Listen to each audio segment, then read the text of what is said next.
मेरठ के जाकिर कॉलोनी में एक हंसता खेलता परिवार पूरी तरह से उजड़ गया।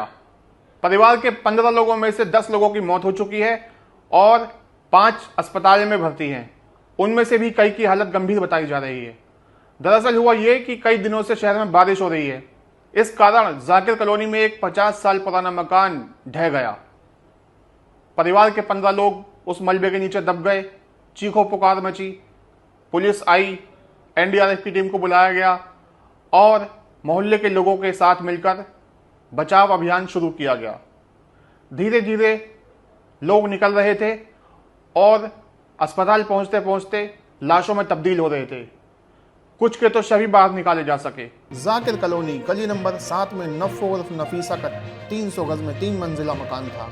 यह मकान करीब 50 साल पुराना था। ग्राउंड फ्लोर पर नफ़ो के बेटे डेयरी चलाते थे, जबकि ऊपर की 2 मंजिलों पर नफ़ो के बेटे साजिद, उसकी पत्नी साइमा, नईम और उसकी पत्नी अलीशा, बेटी रिमशा, नदीम और उसकी पत्नी फरहाना, बेटा हमजा, शाकिर और उसकी पत्नी साहिबा समेत 15 लोग रहते थे। शनिवार शाम 4:30 बजे यह मकान अचानक जमींदोज हो गया। तेज धमाके के साथ इलाके में हड़कंप मच गया। घटना के बाद मौके पर भीड़ लग गई और चारों तरफ चीख पुकार मच गई।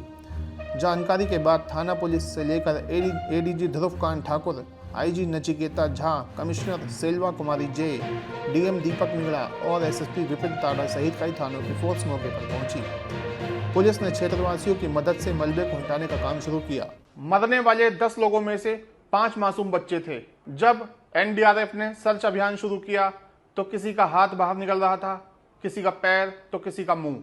तभी मलबे के बीच से साजिद का हाथ दिखाई दिया। लोगों ने तेजी से मलबा हटाया और उसे बाहर निकाला। साजिद गंभीर रूप से घायल था। उसे तत्काल मेडिकल कॉलेज ले गए, जहां उसकी मौत हो गई। इसके कुछ देर बाद मलबे के नीचे से साइमा की आवाज़ आई। वह चिल्लाकर बोली कि मुझे बचा लो, प्यास लगी है, पानी पिला दो। इसके बाद लोगों ने मलबा हटाकर उसे भी बाहर निकाला और निजी अस्पताल में एडमिट कराया। साइमा की हालत गंभीर थी। मलबे से ज़्यादातर लोग लाश बनकर निकल रहे थे। वहाँ चीखों पुकार मची हुई थी। लोग अपनों के लिए रो रहे थे।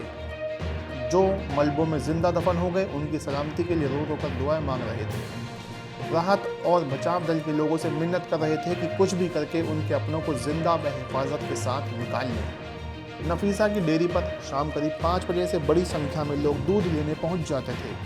गनीमत रही कि हादसा 4:30 बजे हुआ। आसपास के लोगों ने बताया कि शाम 5 बजे के बाद लोग आने लगते थे।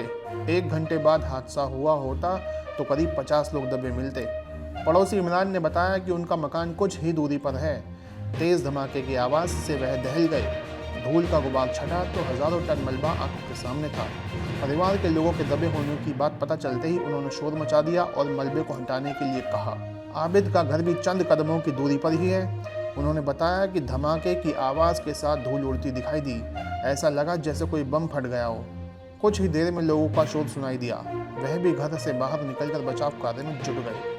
पार्षद इकराम ने बताया कि अचानक धमाका हुआ और इलाके में धूल फैल गई। मौके पर पहुंचे तो पता चला कि नीचे कई लोग मलबे में दबे हुए हैं। कई गाय भैंसें भी दब चुकी हैं। उन्होंने तत्काल पुलिस अधिकारियों को फ़ोन कर जानकारी दी और बचाव कार्य में लग गए। स्थानीय लोगों की मदद से मलबा हटाने का कार्य शुरू किया गया। हालांकि बाद में गाजियाबाद से एनडीआरएफ और सहारनपुर व अमरोहा से एसडीआरएफ की टीम भी मौके पर पहुंची, जिसके बाद राहत और बचाव कार्य में तेजी लाई गई। हथौड़े से भी लिंटर तोड़ा गया। इस बीच तेज़ बारिश शुरू हुई, जिससे बचाव कार्य में बाधा आई। मलबा हटाने के लिए मंगाई गई जेसीबी जब अंदर नहीं पहुंच पाई तो इलेक्ट्रॉनिक कटर मंगाए गए। रात के समय डॉग स्क्वाड को भी लगाया गया। भीड़ को हटाने में भी पुलिस को काफ़ी मशक्कत करनी पड़ी। कोई मदद के लिए चिल्ला रहा था तो कोई चिल्लाने लायक नहीं बचा था। मासूम बच्चों के शवों को निकलता देखकर आसपास के लोगों की आंखें नम हो रही थी।